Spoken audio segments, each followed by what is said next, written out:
جو بندوبست رب کرتا ہے. آزمائش آ جاتی ہے, بڑے بڑوں پہ آ جاتی ہے, لیکن بعض اوقات بڑی تکلیف ہوتی ہے جب اس بندے کو لوگ کٹہرے میں کھڑا کر دیں جس کا جرم ہی کوئی نہیں, اس شخص سے لوگ سوال جواب شروع کر دیں جس بیچارے کے خیال میں بھی وہ بات نہیں. پھر وہاں وضاحتیں دینا, نہ کردہ گناہوں کی وضاحتیں دینا, یہ بڑا بوجھ بنتا ہے, بڑی تکلیف ہوتی, اور لوگ کرتے ہیں یہ کام.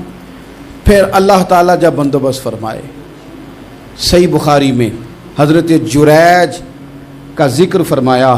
جریج نفل پڑھ رہے تھے, ماں نے آواز دی, وہ آ نہیں سکے, نماز میں تھے, ماں ناراض ہو گئی. اس نے ہاتھ اٹھا کے کہا اللہ یہ اتنی دیر تک مرے نہ جب تک کسی بری عورت کا منہ نہ دیکھ لے. کسی اور کی دعا کے لیے سند نہیں ہے کہ وہ تیرے حق میں ضرور قبول ہوگی, لیکن ماں باپ کی دعا کے لیے میرے نبی پاک نے سند بیان کی ہے. سید عالم صلی اللہ علیہ وسلم فرماتے ہیں جب بھی ماں باپ اولاد کے لیے ہاتھ اٹھاتے ہیں رب ضرور قبولیت کا شرف عطا کرتا ہے.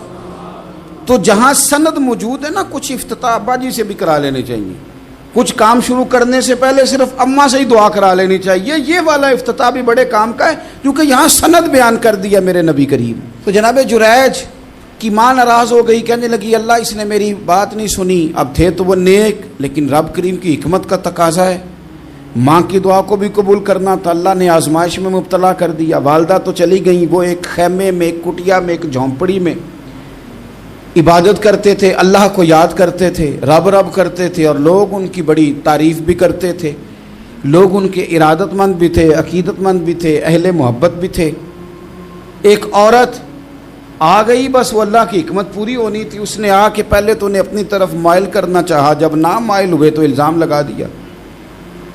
یہ ہمارے دور کا تقاضا ہے, لوگ پہلے آپ کو اپنے حق میں قائل کرتے ہیں, اپنی فرما برداری میں لانا چاہتے ہیں. اگر آپ نہیں آتے تو پھر وہ آپ کو مجرم قرار دے دیتے ہیں, یا میرے ساتھ چل ورنہ پھر میں تیرے خلاف پراپوگنڈا کروں گا. دو ہی باتیں. پہلے اس نے قائل کیا, جب جناب جنیج قائل نہ ہوئے تو اس نے قریب ایک چرواہا تھا, اس چرواہے کے ساتھ جا کے منہ کالا کیا. مقررہ وقت پہ بچہ پیدا ہو گیا. لوگوں نے کہا کس کا ہے؟ کہنے لگی اس خانقاہ میں, اس حجرے میں عبادت کرنے والے کا ہے. اگر کسی دیندار پر ذرا سا بھی الزام لگ جائے تو آپ یقین کریں کہ بڑے بڑے خوفناک لوگ بھی نیک ہو جاتے ہیں. جن کا اپنا سارا ماضی کالا سیاہ ہو وہ بھی اجالوں کے راہبر بن جاتے ہیں. جن کی اپنی زبانیں ساری زندگی آلودہ رہی ہوں وہ بھی بڑے بڑے اعلیٰ سچ بولنے لگتے ہیں. اعلیٰ کچے میرے مکان کی دیوار کیا گری, لوگوں نے تو میرے صحن میں رستے ہی بنا لیے. بڑے لوگ آ جاتے ہیں, پھر بڑا کچھ کرتے ہیں اور بڑے بڑے خوفناک جملے کستے ہیں. بس کو نقطہ جو ہاتھ آ گیا, ایسا جیسے گرنے کا انتظار کر رہے تھے. اب جناب لوگ اٹھے, احتجاج شروع ہو گیا, شور پڑ گیا. یہ بابا بڑا نیک بنتا تھا, نفل پڑھتا تھا, عبادتیں کرتا تھا, دیکھو اس کا حال کیا ہے کہ اس نے ناجائز بچہ پیدا کیا. بغیر تحقیق کے میں کہہ چکا ہوں کہ الجھے الجھے بکھرے بکھرے روز و شب دیکھے گا کون, لوگ تیرا جرم دیکھیں گے, سبب دیکھے گا کون. لوگ تیرا جرم دیکھیں گے, سبب کوئی غور نہیں کرتا کہ وجہ کیا تھی. او بھائی کچھ تو مجبوریاں رہی ہوں گی, یوں ہی کوئی بے وفا نہیں ہوتا. الزام لگا دیا, شور ہوا, احتجاج ہوا, دنیا اکٹھی ہوئی, ان کا انہوں نے حجرہ گرا دیا, مارا بھی, پیٹا بھی, ایک نیک آدمی کو بدنام بھی کیا, برا بھلا بھی کہا, گالیاں بھی دی, جو کر سکتے تھے کیا. اب جب سزا دینے لگے نا تو جناب جریج کہنے لگے تھوڑی سی اجازت دیتے ہو, مار تو تم نے دینا ہی ہے. کہا جناب ٹھیک ہے دیتے ہیں. انہوں نے کہا صرف 2 نفل پڑھنے ہیں. اب وہ نفل پڑھ رہے تھے تو لوگ اس وقت بھی کہہ رہے تھے فراڈ ہی کر رہا ہے, دھوکہ ہی دے رہا ہے.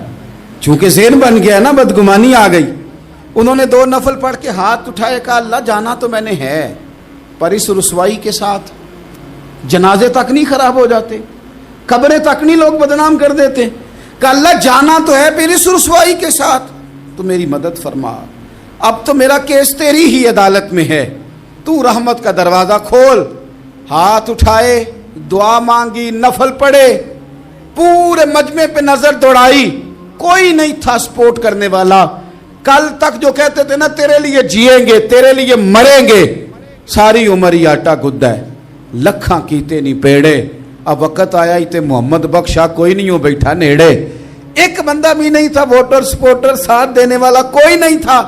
تو جناب جنید بچے کی طرف اشارہ کر کے کہنے لگے کوئی نہیں بول رہا, تو ہی بول کے بتا دے تیرا باپ کون ہے, تو ہی بول کے بتا دے کون ہے. اللہ اکبر. میرا رب جب چاہے تو بچے بولتے ہیں, رب چاہے تو گونگے بولتے ہیں, رب جب چاہے تو پھر پتھر بھی بولتے ہیں. جب کہا نا تو ہی بتا تو بچہ بولا اور بول کے کہنے لگا میرا باپ جریج نہیں, میرا تو وہ ہے جو بکریاں چرانے والا ہے, وہ میرا باپ. جب رب کریم نے توفیق دی تو بچہ بول پڑا. جب رب بندوبست کرتا ہے کسی کی عزت کی حفاظت کا تو پھر کوئی اسے رسوا کر سکتا. یاد رکھنا جب رب محافظ ہو تو پھر لوگوں کا پراپوگنڈا وہاں کچھ کر سکتا. لوگ کئی دفعہ بڑا گہرا جال بنتے ہیں, سازش کا رنگ بڑا گہرا ہوتا ہے, عام سادے آدمی اس کو سمجھ نہیں پاتے, اس پراپوگنڈے کا حصہ ہو جاتے ہیں, انہیں پتہ ہی نہیں چلتا یہ بات دراصل کیا کی جا رہی ہے. یہ کتنی گہری حسد کی آگ ہے جس کو لوگ بغض کے ساتھ ہوا دے رہے ہیں, اپنی عداوت کے ساتھ اس کو زیادہ جلا رہے ہیں. حضرت سیدنا عائشہ صدیقہ رضی اللہ تعالیٰ عنہ بیان کرتی ہیں, اور لطف کی بات یہ بھی بخاری میں موجود ہے. میں نے جناب جنید کا قصہ عرض کیا تو بخاری سے, یہ عرض کر رہا ہوں تو بخاری سے. یہ واقعہ میں حضور کی امت کے کسی ولی کا بیان کرتا تو لوگوں نے کہنا تھا ہماری سمجھ میں نہیں آتا. بعض لوگوں کا خیال ہے کہ داتا صاحب کی کرامت بھی نبی پاک کی بیان کریں. او خدا کے بندوں کو خیال کرو, داتا صاحب تو کئی سو سال بعد آئے ہیں, وہاں اگر کوئی کرامت ہوگی تو حضور بیان کریں گے.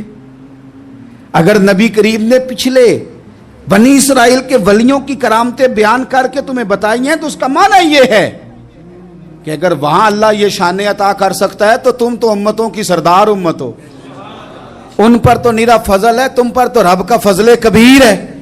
تو بس لوگ سمجھنے کو تیار نہیں, پچھلوں کی مان لیتے ہیں. جناب آصف بن برخیہ کی کرامت جو سورہ نمل میں آئی وہ تو مانیں گے, پر غوث پاک کی کرامت یہ پتہ نہیں عجیب فلسفہ ہے اور کس طرح کا فلسفہ ہے, یہ سمجھ سے بالاتار ہے کہ بنی اسرائیل کا کوئی ولی ہو تو اس کی کرامت ہو سکتی ہے اور نبی پاک کی امت کا ہو تو اس کی ہو ہی نہیں سکتی.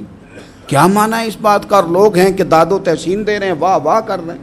اللہ تعالیٰ سمجھنے کی توفیق عطا فرمائے.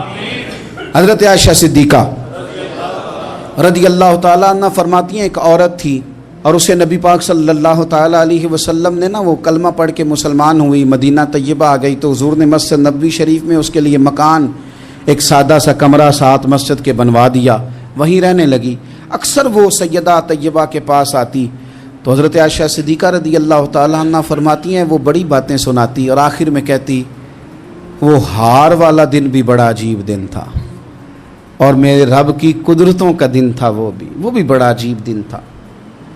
سیدہ عائشہ صدیقہ رضی اللہ تعالیٰ عنہ ایک دن فرمانے لگی کہ تو ہار والے دن کا بڑا ذکر کرتی ہے, وہ کیا دن تھا؟ تو خاتون کہنے لگی اماں جی وہ دن تھا جب میرے رب پر بھروسہ اور مضبوط ہو گیا, جس دن میرا اپنے رب پر توکل اور بڑھا, میرے ایمان میں یقین میں اور پختگی آئی. کہنے لگی میں ایک گھر کی کنیز تھی, نوکرانی تھی, اس گھر میں ایک بچی تھی جس کے پاس سونے چاندی ہیرے جواہرات کا ہار تھا. اس زمانے میں نا چمڑے کے اوپر لوگ ہیرے جواہرات لگاتے تھے, کئی دفعہ سرخ رنگ کے چمڑے پہ لگائے جاتے تھے. وہ بچی پہنتی تھی تو کہتی ہیں وہ بچی کے اس نے اتار کے رکھا یا اس سے گرا وہ ہار تو چیل اسے اٹھا کے لے گئی گوشت سمجھ کے اور میرے سامنے اٹھا کے لے گئی. گھر والوں نے مجھ سے پوچھا, یہ بخاری میں موجود ہے, گھر والوں نے پوچھا مجھ سے کہ وہ ہار کہاں ہے, تو میں نے کہا چیل اٹھا کے لے گئی. گھر میں کچھ چوری ہو جائے تو سب سے پہلا الزام کس پہ لگتا ہے؟ ملازمین پہ. کہتے انہوں نے مجھے بڑا مارا, بڑی تکلیف تھی, حتیٰ کہ میری شرمگاہ تک کی تلاشی لی, میری عزت اتنی خراب کی میں بتا نہیں سکتی. میں نے اپنی زندگی میں ایک واقعہ دیکھا, ایک امیر گھر میں چوری ہو گئی, ملازم کو اتنا مارا کہ وہ چارپائی پہ پڑ گیا. پولیس والوں سے اتنی مار پروائی گئی کہ وہ بیچارہ چارپائی پہ پڑ گیا اور پھر وہ اتنا بیمار ہوا اور کچھ دنوں کے بعد پتہ چل گیا کہ چور تو اپنا بیٹا ہے ان کا. پھر اس کا انتقال ہو گیا. اب وہ سیٹھ صاحب اور گھر والے آ کے مرنے والے کے کان میں معافیاں مانگ رہے ہیں, کان میں تو میں نے ان سے پھر کہا تھا کہ یہ تو اب چلا گیا ہے، تمہارا زور چلتا تھا نا، تو تم نے قانون خریدا اور تم نے اسے جتنا ہو سکا تم نے اسے مار پڑوائی، تمہارے پاس جو عدالتیں تھیں تم نے وہاں کارروائی کی، اب ایک عدالت قیامت کے دن لگے گی۔ یہ کمزور تھا نا، کچھ کر نہیں سکا۔ میرے نبی پاک صلی اللہ علیہ وسلم نے فرمایا سن لو، اگر سینگ والی بکری نے بغیر سینگ والی بکری کو تکلیف دی ہوگی نا تو قیامت کے دن اسے بھی بدلہ دینا پڑے گا کہ تیرے پاس سینگ تھے اور تو نے اسے مارا تھا۔ وہ خاتون عرض کرتی ہے سیدہ عائشہ کی خدمت میں کہ مجھے بڑا مارا، مجھے تکلیف دی، میں کہہ رہی تھی کہ میرے سامنے چیل لے گئی ہے پر وہ نہیں مان رہے تھے، اماں جی انہوں نے مجھے بڑا مارا۔ حضرت عائشہ صدیقہ کہتی ہیں پھر کیا ہوا؟ کہنے لگی اماں جی جب کوئی میرا مددگار نہ رہا، مجھے تکلیف دے رہے تھے، رسوا کر رہے تھے، تو میں نے اپنے رب سے مدد چاہی، میرے رب کی طرف میں نے توجہ کی، میں نے کہا مالک اب تو ہی میرا مددگار ہے۔ کہتی ہے وہ مجھے مار رہے تھے تو وہ چیل جو ہار لے گئی تھی وہی لے کے واپس آ گئی، اور ہمارے سروں کے قریب لا کے اس نے جب اس ہار کو پھینکا وہ مجھے چھوڑ کے سائیڈ پہ ہوئے، وہ میری بے گناہی جان گئے، لیکن آپ کو بتاؤں اس دن سے میرا اپنے رب پر یقین اور بڑھ گیا۔ مجھے سمجھ آ گئی کہ جب انسان پورا ٹوٹ جاتا ہے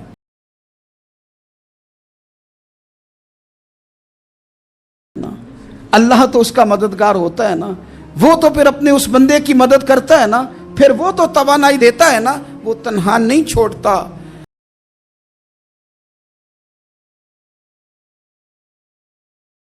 اس کی رحمت بڑھ کے استقبال کر لیتی۔ تو بھائی جب آپ پر اللہ کی حکمت کے تقاضے پورے ہونے لگیں اور زندگی میں کبھی کوئی ایسا وقت آئے